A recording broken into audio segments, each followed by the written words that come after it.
Stu Carey, did you have many problems accessing the various communities that make up modern Melbourne?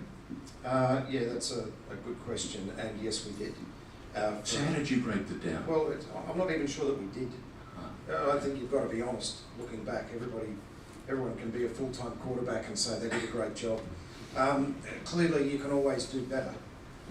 One of the things we did try to do was we always did try to get both sides of every story, and I think at its heart that's what journalism is.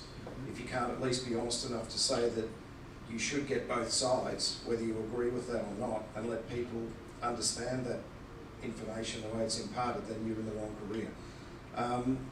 And I also say that you can't be all things to all people.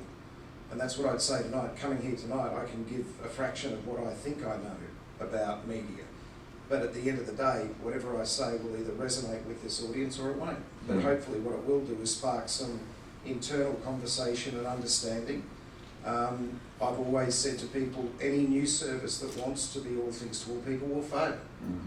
Even with an hour news service. Now, you would think having an hour news service on commercial channels would give you a greater depth, but it actually doesn't.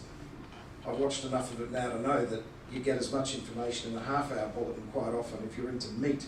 And I talk about media as being like a menu. You're walking around and you see the entree, the main, the dessert. What I want is a bulletin that gives you a variety of food, not all bun and no meat, so you leave feeling you haven't had everything, you know what I mean?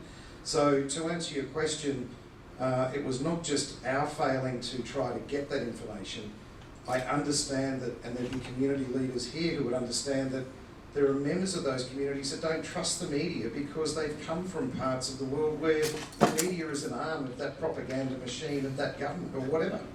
So you've got to break that down, and what I would say is that part of the way of doing that is when there is an issue, whether it's a crisis issue or a good topic, reach out to the media and offer yourself as a spokesperson if you have that ability to do it.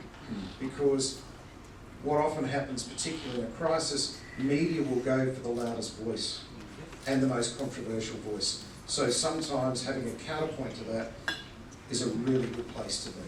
But you've got to build up a little bit of good stock with the media when you do that. So I would use the time of peace or goodwill or whatever you've got to actually form some of those community relationships. And a lot of that, you're not going to just leapfrog to the prime time news bulletin, they're flat out.